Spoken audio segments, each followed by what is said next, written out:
Welcome back, everybody. So today we're gonna be talking about all of the grips that you can have on a forehand. I know there's videos out there, but I thought, what the heck, might as well do one of my own and talk about the pros and the cons that I think come with each grip. And there's some grips you need to completely stay away from that I feel like are no good. Before we get into that, do me a huge favor, hit that subscribe button. If you're returning to the channel, just hit the button, super easy, it's free. So thank you all for watching, and I really need your help. I want to do a in-depth forehand video, everything from the grip, to footwork, to the reach back, to the offhand, to everything I can think about that you would need to have a good forehand.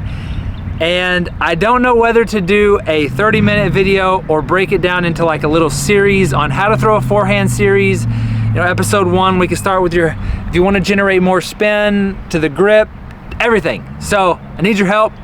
Please comment down below. Please comment down below and let me know, hey, I don't really want to watch a 30-minute video. I'd rather watch a 5-minute video a couple times a week. Just let me know. I need your feedback. Please, I don't want to make a 30-minute video and you guys be like, this is not something I want to watch. So let me know. We're going to get into all of the grips. Here we go. Grip 1, grip numero uno.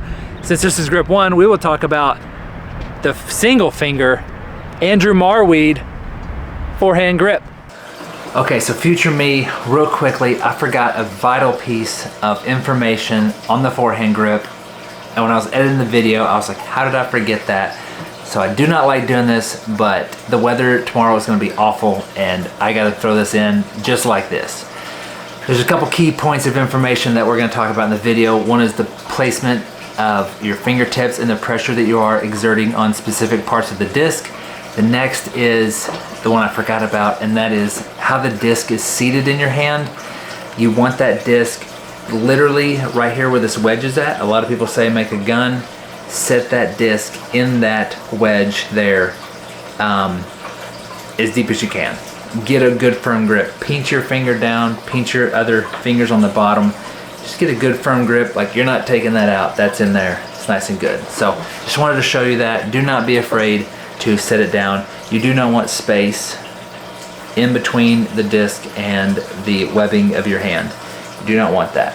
If you have that, that creates inconsistency. You're definitely gonna end up with some wobble and other bad parts of the form that you don't wanna have to correct later on. So hold the disc right, put it in the wedge, hold it good, get into the rest of the video. I actually don't mind this. I've actually thrown some like this. It's actually not that bad.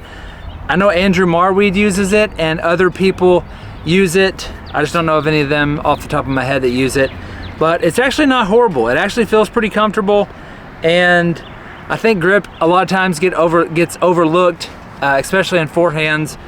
I don't know why, I just feel like a lot of people overlook a good grip in a forehand. It's important to have a good grip in a forehand because you want a good, strong grip. You want to be able to hold the disc, but you also want to get a clean release. You don't want a lot of wobble, and having a good grip is a perfect place to start. But something about every grip, no matter if it's 1 finger, 2 finger, 3 finger, I've never seen a 3 finger, but it doesn't matter the grip. The most important thing I feel like is where your digit identifiers, fingerprints, where they're at. This next grip I will show you, not a fan of, and I'll explain to you why. I see a lot of people hold their disc like this, and their fingerprints are actually on the flight plate. And I do not like that. There's a couple reasons why. If you think about your wrist and the way it hinges this way, I don't have a lot of movement there. I can go from like 12 o'clock to like 10 o'clock. It's like 2 numbers. I can't go very far. If I do this, I can go from 12 o'clock, my fingers can almost point straight down. So I can go like 12 o'clock, 6 o'clock. Yeah, this is at 9 o'clock, but my fingers have a lot more mobility this way than they do this way. It's just not a whole lot.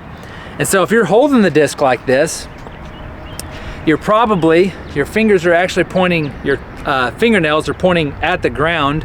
So if you're going into a forehand, you're actually coming across like this, and you're essentially not getting a lot of wrist mobility there. If your fingertips are on either where the flight plate meets the rim or just the rim itself, pushing down like this instead of like this, if you turn that to where it's like that, which this is another grip, you can have a lot more power because you're pushing through the rim of the disc, getting it to move out instead of pushing on the flight plate with the side of your finger. It just doesn't make a whole lot of sense to me. So I'm not a huge fan of this. So whatever grip you're using, I would say a key factor is to make sure you're pushing on the rim of the disc or having your finger wedged, which is what I do with my middle finger, where the flight plate meets the rim, right in that crack of the disc. So anyways, so that's the second one I could think of. Another one, we'll go to the next one I just shown you. It's more of a stacked grip. You have your middle finger right there in the rim, and you stack this finger right on top of it. So far we've done one finger, which you also want your finger on the rim, and we've done not so my favorite. I would not suggest doing this. If you take your fingers and turn them, that's more like it, and you can get a lot of power that way. You also want, I'm gonna go ahead and talk about the other fingers. You also want, these fingers aren't so important. I would say you definitely want to support the outside rim of the disc, whether they're here. Some people do that, some people do this, some people do this. They will actually do that. So these to me aren't as important as these as far as if you're trying to get power, but they are important as far as comfort and getting a clean release. So whatever feels more comfortable to you. I think Adam Hammis may throw his something like this. I'm not 100% sure on that, but I think I've seen his grip, and I think that's kind of how it is. Maybe Big Germ may throw like this. I'm not 100%, but it's not uncommon to do something like that. I know Eagle, his are kind of sticking out like this. So everyone has different hands. Everybody, I will say that there are more, like say someone that has a very similar hand size to me, maybe would love this grip that I use. I use what I call a power grip, but other people may not like that so much. So you really got to find out what's comfortable for you. Everybody's hand's different. So I'm not going to tell you this grip's the best, because there's not really a best grip. So let's see, let's get into a split. There's a split grip, which is essentially still a one finger grip, but this finger is out on the flight plate. It helps a lot to me with having angle control. I don't think you're gonna get a lot of power this way, but I could definitely see you having maybe possibly more angle control, because this finger is able to kind of flip the nose of the disc up. So I don't use this grip, not for me, but I see people using it. We'll go to Paul McBeth's grip, which actually we'll just go to my grip. This is what I use. I use a power grip. This finger sits mainly on the rim, like 75% on the rim, a little bit on the flight plate, and then this index finger is all on the rim, just like that. It's hard to see. And then this knuckle, for me, when I use it, this knuckle fits right under the rim of the disc, right there. It just feels nice and snug. Thumb placement's important. I should have gone over this sooner, but we're gonna go over it now. You don't want your thumb really out wide like that, and you really don't want it, I personally don't think it's good to have it on the actual rim of the disc. I actually like mine right inside the flight plate, or right inside the rim on the flight plate. So that's my grip. I love it. I feel like I have a ton of control and a ton of power that way. I actually would prefer to have two fingers on the rim, because I feel like you can definitely get more push and acceleration. So this is mine. We're gonna sneak into Paul McBeth. He does something like this. So, which I actually really think this is a pretty comfortable grip too.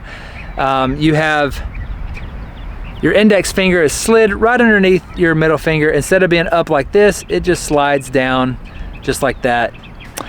And it's basically the opposite of a stacked grip, which is like this, you stack it like that. So that's another one. And then Nate Sexton and, oh man, I can't remember his name. Ryan Sheldon, maybe, I'm not remember. They do kind of like a two finger pinched.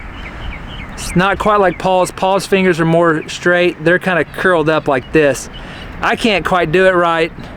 It doesn't feel super great to me. I don't feel bad, actually, now that I'm doing it. It doesn't feel bad. Actually, doesn't feel bad at all.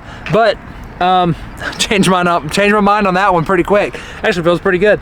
But the advantages, I guess I would say, on something where both of your fingers are either like this or like this, or even like Nate Sexton where they're curled and they're kind of pushing into the, really digging into the rim, opposed to something like what I throw, is I have 2 points of contact. I have my index finger and my middle finger, and although